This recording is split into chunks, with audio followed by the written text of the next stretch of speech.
Morning, Mr. Boyette. Good morning.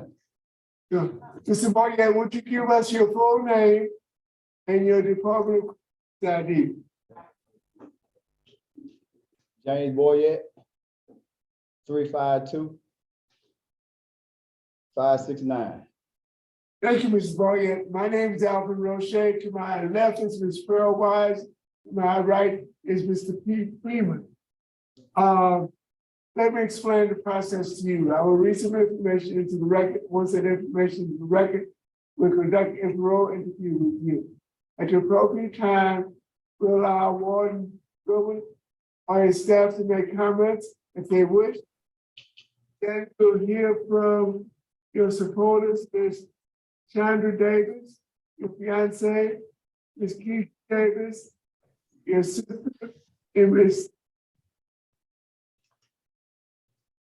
Stella Lloyd, your granddaughter, is that correct? What's her name? Stella Lloyd. Yes, sir. It's your granddaughter. And then we'll hear from Ms. Rhoda Daggers, the victim's sister, and Ms. Alicia Bolton McGee, the victim's daughter. At the very end, before we vote, we'll give you a chance to make a statement on your behalf. You understand the process? Yes, sir. Mr. Boyette, you are currently 47 years old. You're a second felony offender. Your offense is a distribution of cocaine, and you were sentenced on October 28, 1999. Also, armed robbery. Also sentenced on October 28, 1999 for the distribution of cocaine, a 15-year sentence. And for the armed robbery, you received a 60-year sentence.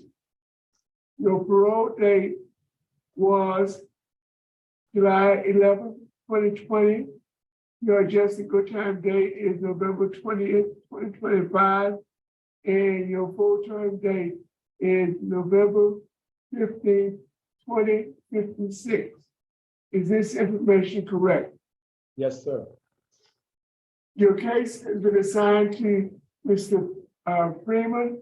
Would you please answer Mr. Freeman's question? Okay, Mr. Boyette, how long have you been in jail on this charge? 26 years, going on 27. Okay, and how old are you? 47. Okay, and what's your educational level? My education is kind of local. I was in special education, going through school, Mm-hmm. and I was kind of a slow learner, but I took my classes. Yeah, I see you took a lot of classes, so you must have some ability to learn for sure. Have you ever tried to take your GED? Yes, sir. I tried. I couldn't Okay, get it. I just did attempt. Ms. Freeman, Okay. we worked with Boyette quite extensively to assist him with his GED or high set, but he does have a learning disability, and he is special ed, or he was special ed in the public school. We had SSD1 working with him here, and he was just unable to complete that process. He's very smart. He can do lots of things, but he just wasn't very well in the academic portion because I think he does have a documented learning disability. Okay, thank you, Warden. Yes, sir. Mr. Boyette, how old were you when you started using drugs? I didn't use them. I was selling them. Okay, did you drink? Yes, a little bit, like a beer or something every now and then. What you were selling them for, to make money? Yes, sir. And why you needed that money? I didn't have no job at the time. All right. tell me a little bit about the robbery. Tell me what happened.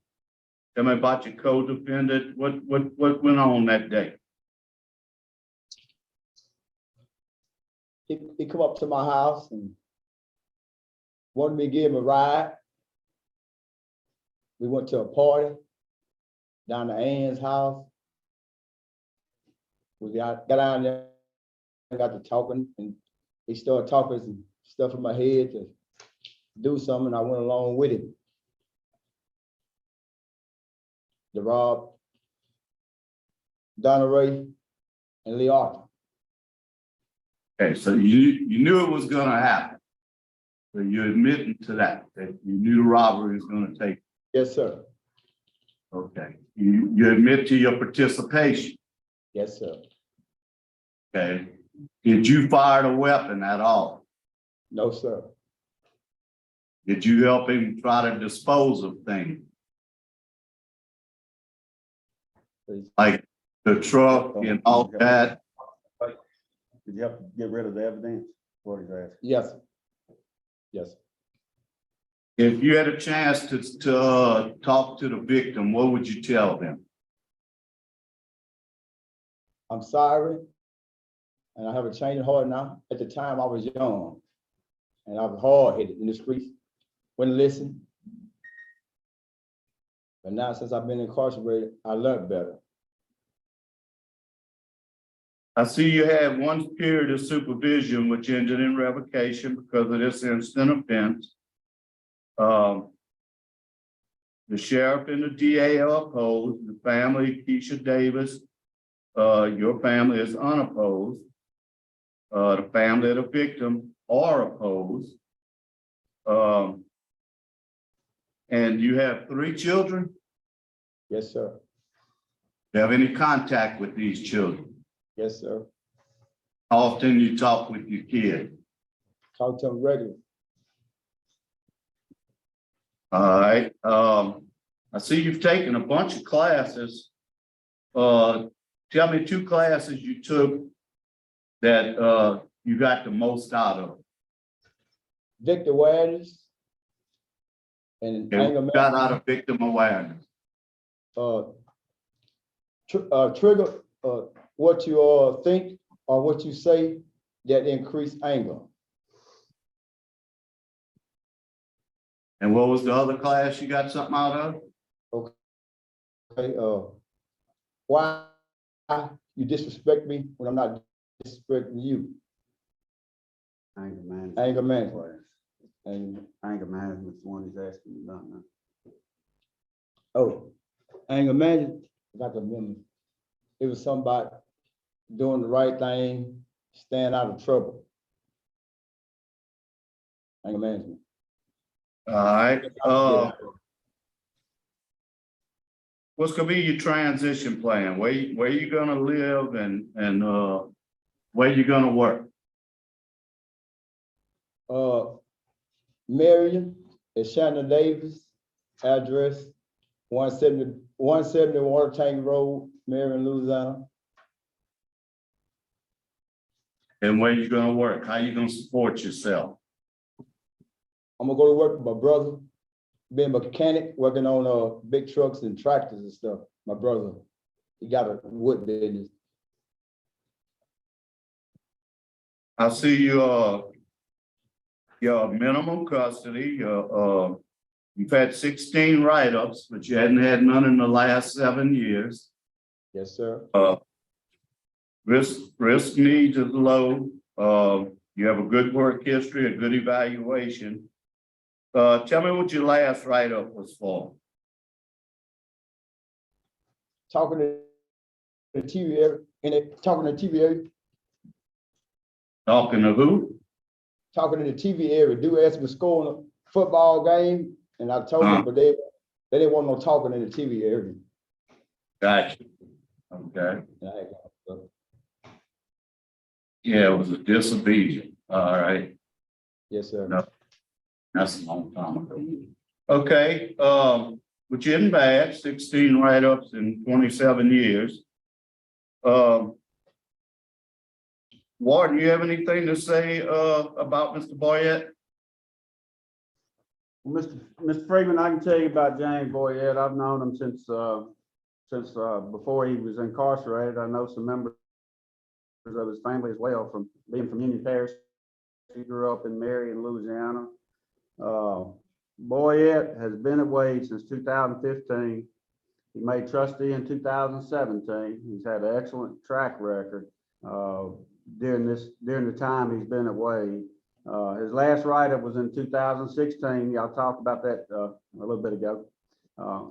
He works at our range herd. He helps take care of our cattle and heavy equipment and stuff like that we use out on the farm. I see Boyette just about every day. I mean, he works 7 days a week from daylight to dark. And he's in a very trusted position. He has a lot of responsibilities and he handles them very well. He takes care of his job duties. And he's been working in that job since 2017. He's you mentioned his excellent work evaluation, and he's a hard worker. He's very employable. I think Boyette has an excellent opportunity to obtain and maintain a job in the free world because he is very employable. He has a lot of skills that are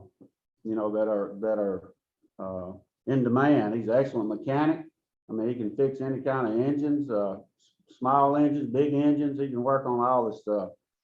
And he's had all of his good time restored that he lost in 2007 in his early incarceration. All of his good time has been restored. Plus, he's earned an additional 435 days of CTRP credit that's been applied to his release. And he's currently, his adjusted release date is November 20th of 2025. And so, in closing, I can tell you, James Boyette has done very well at this institution. And if he continues on the path that he's on now, I don't see him having any problem doing well in the free world and being a productive citizen. He certainly, like I say, he certainly has skills for jobs. He certainly has the knowledge and capability to be successfully supervised by probation and parole and to do the things he's supposed to do, because I believe Boyette's at the age where he's definitely learned a lot from his incarceration, and I don't think Boyette wants to be incarcerated anymore. I think he'll do what he has to do and do what he needs to do to stay in society and be a productive citizen of society. That's all I have, Mr. Freeman. Thank you, Ward. Question, Mr. Chairman. Thank you, Mr. Freeman. James, Yes, sir. I have a theoretical situation, and I want you to answer me how you would handle it, okay? Okay. We are working together and we get into a disagreement on how to do something, and it gets very tense. How would you handle a situation like that from information that you got from the anger management classes? I'll try to talk to him. If I can't talk to him, I just walk away. It's always good to count to 10 too. Yes, sir. Even before you talk to him, compose yourself, count to 10, talk. If you can't settle it, just walk away. And that's Yes. the right way. And that's the Mr. right way to O'Shea? handle it. James Yes. counts to 20, and he doesn't count to 10, he counts to 20. We talked about that several times, and that's his number. He counts to 20 before he does anything really without play. That gives him plenty of time to think about it. I thought 10 was a little short, so we got him counting to 20. At this time, we would like to hear from Ms. Sandra Davis, your fiance, Ms. Davis. Yes, Davis, would you please give us your name, your relationship to the offender in a brief statement? Shonda Davis and my soon to be husband.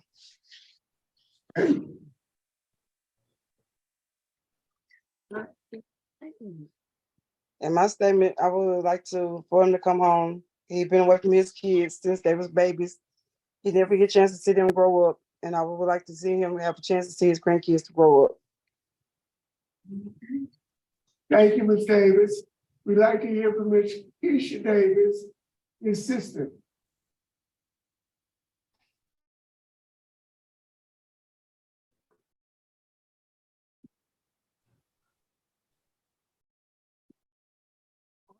Okay, Ms. Davis, Ms. Davis, I see that you don't want to speak.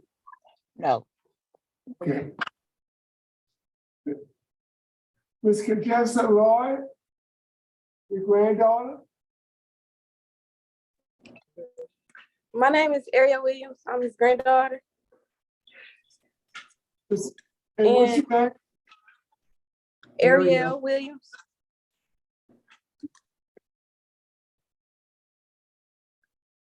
Give us your statement. I feel like my grandfather has paid his dues for his past mistakes. He has missed his family his entire life, and all of his kids have graduated, and I graduate next year, and it'll be an honor for him to be there on the front row seat. And if it's God's will, he'll walk free, and he'll be able to raise his grandchildren and spend the rest of his life with his family. Thank you, ma'am, and we appreciate you being here. You are. At this time, we'd like to hear from Ms.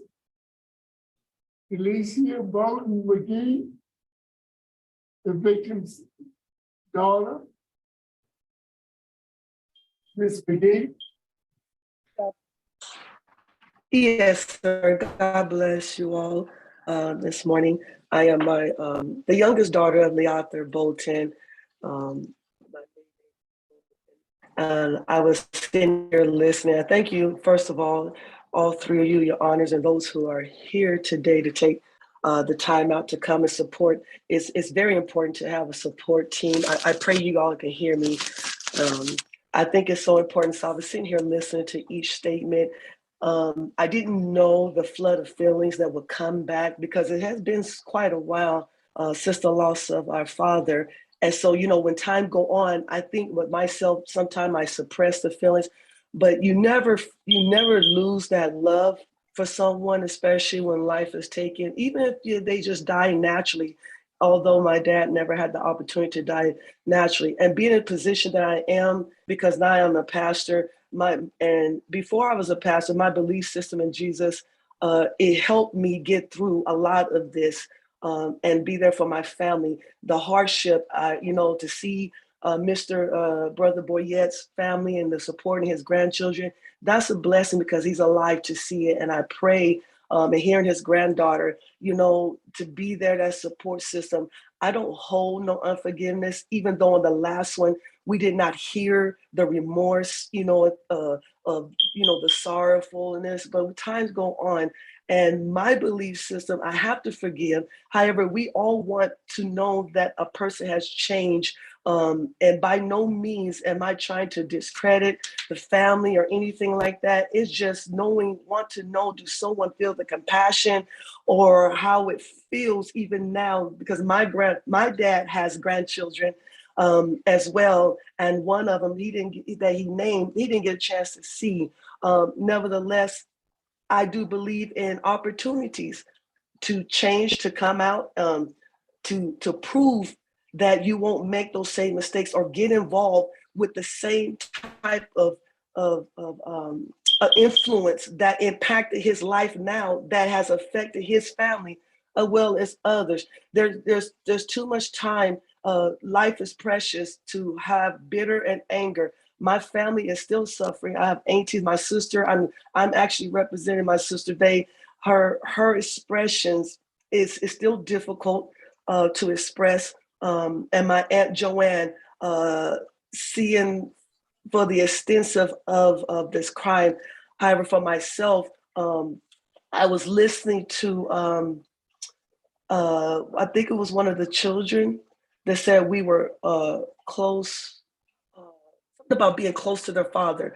Oh, that he had not been there, for his children and whatnot. And my dad, whom I know they knew, he loved his family, he loved his children, and we communicated each and every day.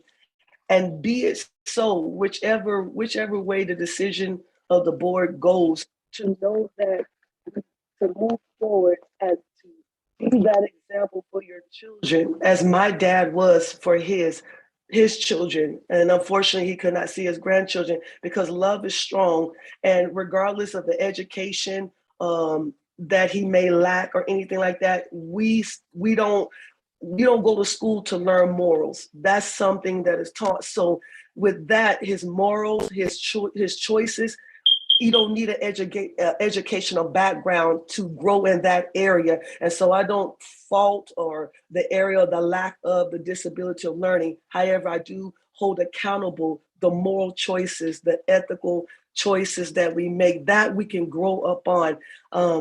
I'm sorry for my family and for all those, his grandchildren, but on that night, that choice was a horrible choice.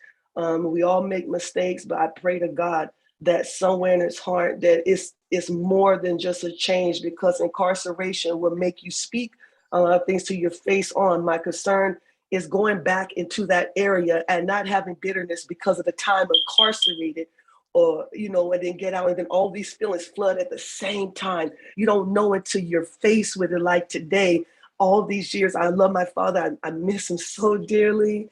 And hearing it and just reenacted in my head, I think I pushed it back. But have I myself personally, I can't speak for my loved ones because they have expressed the pain, and I don't want my family to feel that I don't love my father. It's just my conviction for Jesus. He has helped me and still helping me to heal and move forward. However, I have already forgiven, even if he didn't ask for forgiveness, because that would be a bondage. It's for myself. I got to be free to move forward and to hold on to the memories that were left, because my dad was forgiving, he was loving, and he would have given the shirt off his back. He didn't need it to be robbed. He would have given it. But I appreciate you all time, and I'm just rambling on. But thank you for the opportunity to speak. God bless. Thank you, Ms. McGee.